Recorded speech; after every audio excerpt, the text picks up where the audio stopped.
Now you're ready to start on this application task for Module 2, but you're not sure where to start. I totally understand. This is a big project. So I'm going to help you figure out a way to tackle it step by step. Let's get started. The first thing that you should do with this project is to review the application task instructions within Module 2. I've placed them here in this PowerPoint. You can access them here as well. Read through the entire document. Access all of the supplemental information with the links. That's important. Once you've read all of the instructions and you're ready to start, I want you to read the evaluation criteria for your multicultural children's literature document. This document has all of the criteria that you have to choose from when you're looking for strengths in your picture book.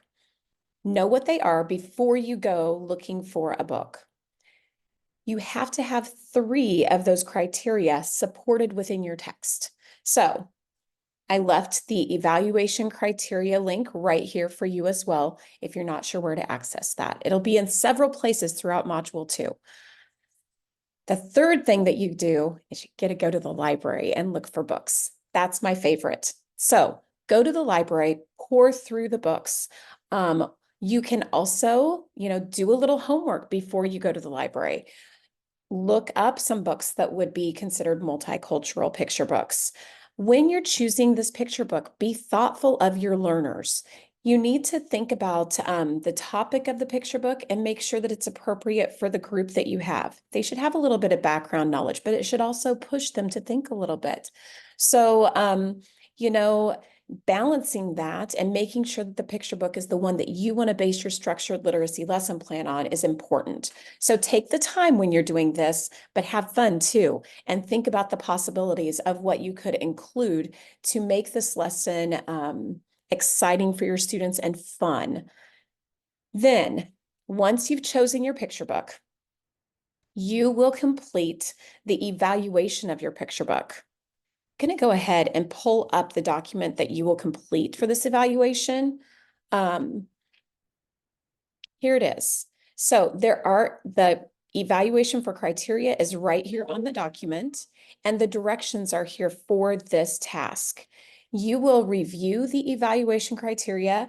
You're going to need to provide the title and the author of your picture book, and then those 3 criteria that you've chosen as important for your picture book and that there's evidence to support that criteria.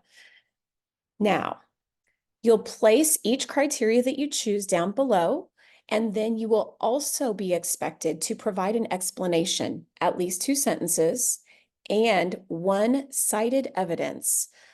So a quotation from your picture book, or even a picture that might really just highlight the criteria that you've chosen that's supported in your picture book.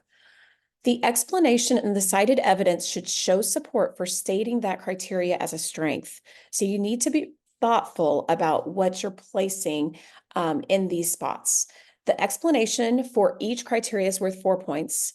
The cited evidence is worth 1 point. So each criteria is worth 5 points. That gives you a total of 15 points for this assignment. Let's go back. Now, you've got the first task of this project complete. Not too bad, right? Let's look at what's next.